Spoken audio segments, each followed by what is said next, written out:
They say the left hand, it drop mountains. They say the right hand, be slaying dragons. All right, so we got a fight date, and y'all can go ahead and mark your calendars, put it in your Google Calendar, write it down. Do whatever you got to do because you don't want to miss it, because it's going to be a momentous occasion, a thrilling occasion, a scintillating occasion. A true rivalry fight is upon us, people. May the 30th in H-Town in Houston, Texas, O'Shaquie Foster will defend his WBC 130-pound title against the Fighting Pride of Camden, New Jersey. You know, the former WBA featherweight champion of the world, the Savage, Raymond Ford. Guys, this is a real rivalry fight. This is a real fight where these guys genuinely don't like each other. And it's been simmering in the pot for a little bit of time now. And I think overall, it's probably one of the best fights you could have made in boxing, in my opinion. From 126 to 140, I would say this is one of the top 10 best fights you can make from 126 to 140 pounds. For someone, from a style standpoint, from a storyline standpoint, from a rivalry standpoint, this fight, in my opinion, just ticks a lot of boxes. And yes, I will be in Houston for this fight. I've already talked to Sean Zattel about it. I've already made my commitment to Sean Zattel. We're going to go to cover the fight together and get some great content. So let's talk about this fight, and let's break this down stylistically, because you look at both fighters. I would say both fighters, in a sense, I feel, are similar. Not in style. I wouldn't say they're similar in style, but they're similar in approach. They're similar in how they respond to certain things. I think these are both these are both fighters. They're both the type of fighters that they fight to the level of their competition. So that's why I like with Raymond Ford. You've seen, since he's been at 130 pounds, he's been beating these guys, but he hasn't really been, knocking them out, or he hasn't been. Because personally, for me, I thought Raymond Ford would be a more devastating fighter than at 130 pounds. He's got some knockouts. He's flashed some explosiveness at 130 pounds, but I just thought I'd see a more explosive fighter at 130 pounds as far as finishing these guys off. Now, he hasn't done that. But Raymond Ford, I feel like, is a guy that fights up and down to his competition, because I remember very, very well in the build-up to the 2024 Fight of the Year with Otabek Komatov.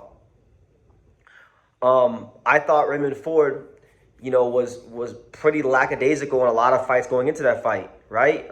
He wasn't lighting the world on fire against guys like Edward Vasquez and Richard Medina and Jesse Magdaleno. Like, he was winning, but he wasn't lighting the world on fire, And then he fought Komatov, and he produced something special, and I was there, and he got to tell me in person after the fight, I told you so, right? So he's kind of like that himself. And then O'Shaquie Foster, he fought Robinson Consensao, and they robbed him, but quote unquote, but he didn't necessarily he put himself in a position to get robbed in that fight, and then he had to rematch him again, and they beat him in the rematch.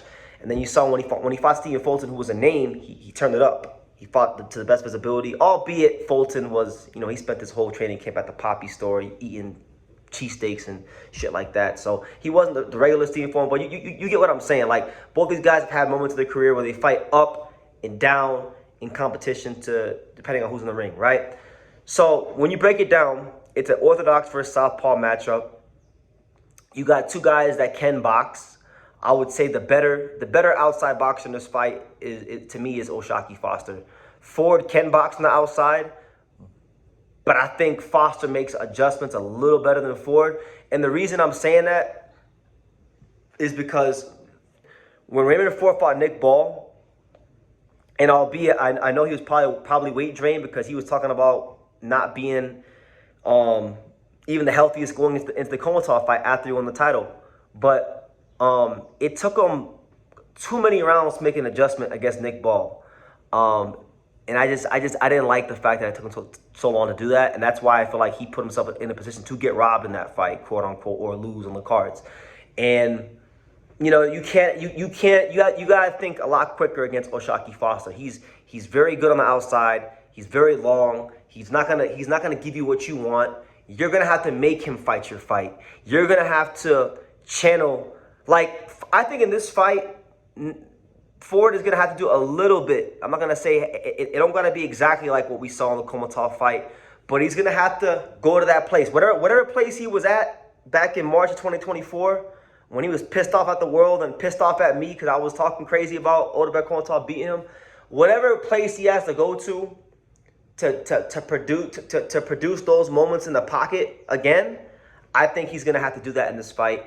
And the thing with Foster is like you can get to Foster. You can get to Foster if we've seen it. We've seen it with Eduardo Rocky Hernandez. He was able to get in the pocket and have his way with Foster at times, and Foster had to go to the well. He had to summon something really special in that 12th round to get Rocky Hernandez out of there on in enemy territory. I think Ford is gonna have to be very, very sharp on the line. You know, don't let Foster establish that jab. Don't let him keep things long and professional.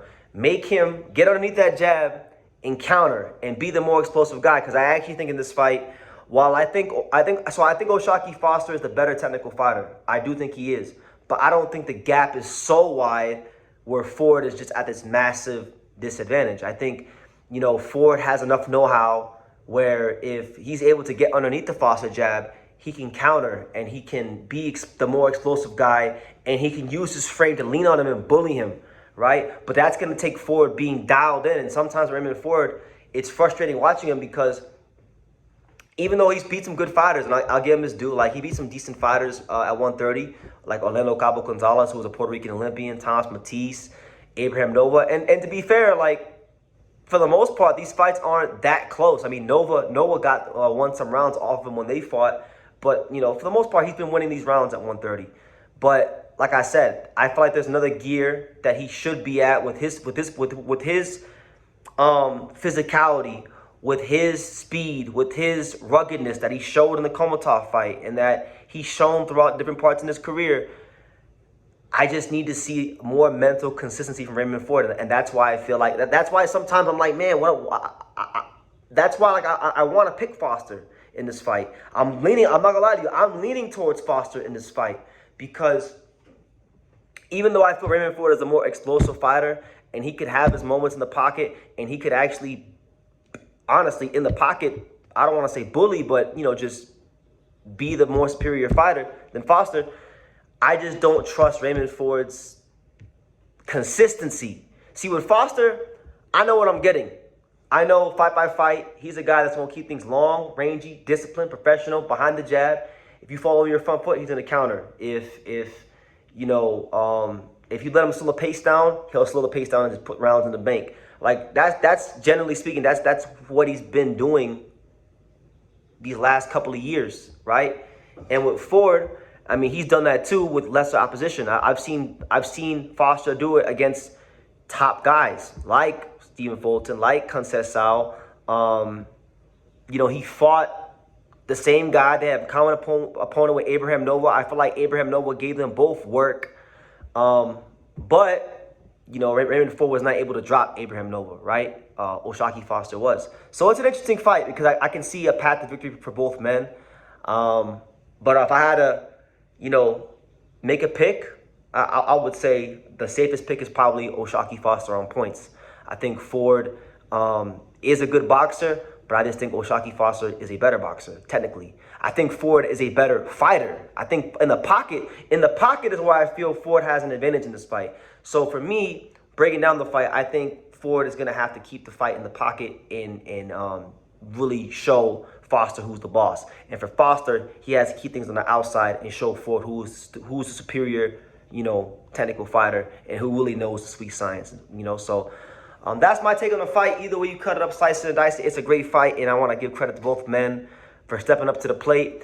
I haven't picked against Raymond Ford since the Komatov fight, so if he sees this video, maybe this is what he needs to go to that level, because he was going off on me on Twitter going into that fight. So shit, maybe Raymond Ford will produce another moment of magic. So look, I laid out to you guys where I feel both fighters have an advantage and a disadvantage. It's a great fight. Respect to both of them, and may the best man win. Leave your comments down below, and I'll see you guys in the next video. Want to say hello? Say hello. Can you say hi, Boxing World? Hi, Boxing World. Can you say True School Sports? Truth? Oh. Can you say True School Sports? Say true school sports. Good. Can you say the untouchable? Can you say the homo boxing? The homo boxing.